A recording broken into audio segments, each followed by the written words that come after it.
Meanwhile, in the Commonwealth of Virginia, a heated debate last night in the race for Attorney General, where the violent text messages sent 3 years ago in 2022 by the Democratic candidate Jay Jones suggesting 2 bullets to the head of a Republican in Virginia and the death of his children.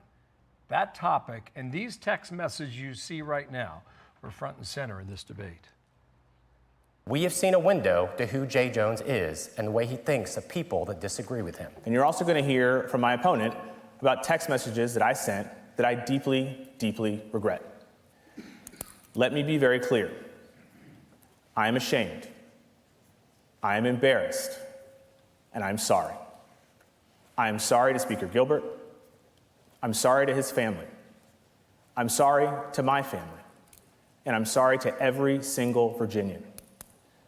I cannot take back what I said, but you have my word that I will always be accountable for my mistakes. And the reality, Jay, is that your text messages that advocated for violence against innocent children, Jay, if you were to apply to be a line prosecutor in not just my office, any attorney general office in the country, you would not pass a background check. And right now, you may say that you are sorry, but look back at what happened. I've taken accountability for my mistakes, and I know that people in Virginia right now demand and deserve leaders who accept when they make mistakes and can acknowledge that and have been held accountable. How can we trust Jay Jones to prosecute an MS-13 gang member, knowing that he asked for an innocent Virginian to get 2 bullets to his head?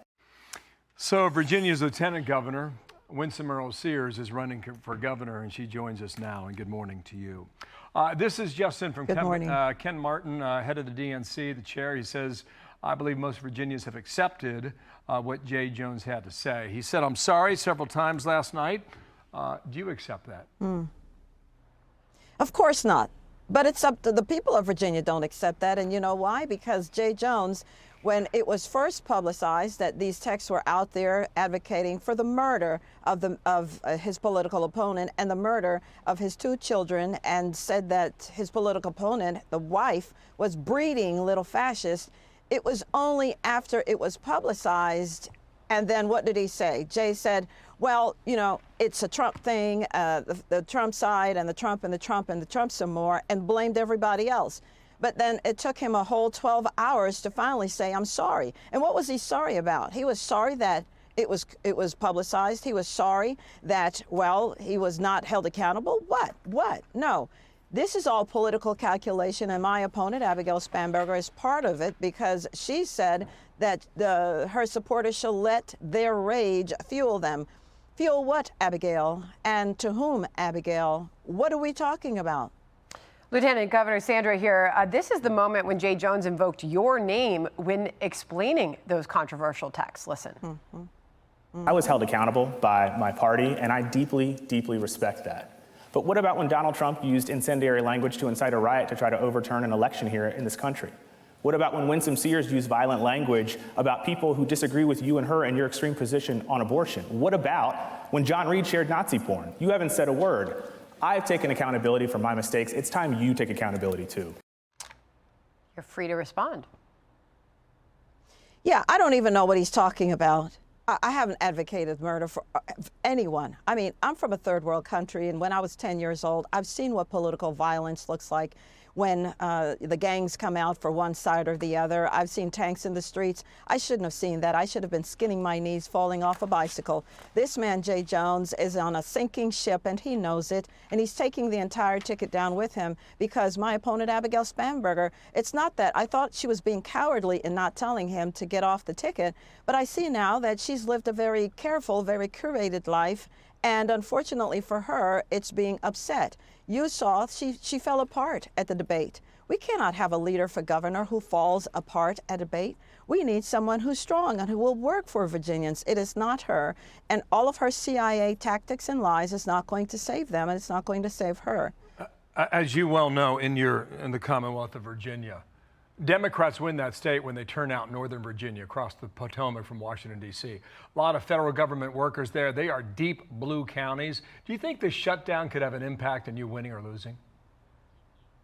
When we're looking at what Chuck Schumer is doing, and he's very afraid of AOC primarying him, he ought to be ashamed, because you hear them saying, the Democrats saying, well, look at what we're doing. We're winning. We're winning. They're winning on the backs of federal workers who are not in their jobs and who have bills to pay. And by the way, these politicians, Schumer and our two senators here, Kaine and Warner, they're still getting a paycheck. They ought to have some decency and say, we're not going to take a paycheck until the federal workers get back to work. And by the way, my opponent, Abigail Spanberger, has been running all summer long claiming to love federal workers more than anyone else. Well, love is keeping federal workers in their jobs. She needs to tell Kaine and Warner, go do your job. Go vote to keep our federal workers in their jobs so that they can pay their bills. Yeah, well, it appears that former President Obama is entering the discussion to try to distance Spanberger from Jones. He is touting her on the economy in this new ad. Listen. Republican policies are raising costs on working families so billionaires can get massive tax cuts. As governor, Abigail will stand up for Virginia families. So is that going to work? You know, it's interesting to me because Obama has become very rich since he's left the presidency, and I guess he knows what being rich is about. I don't know. I'm just a kid whose dad came to America with only $1.75. Look, we need serious people in office, and we don't need people who will turn the Virginians against each other.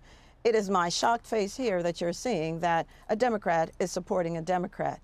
Abigail Spanberger is turning us against each other. She doesn't have the ideas on keeping our taxes in our own pockets. She wants to raise taxes. She doesn't have, when it comes to cost of living, she's going to increase every single price point.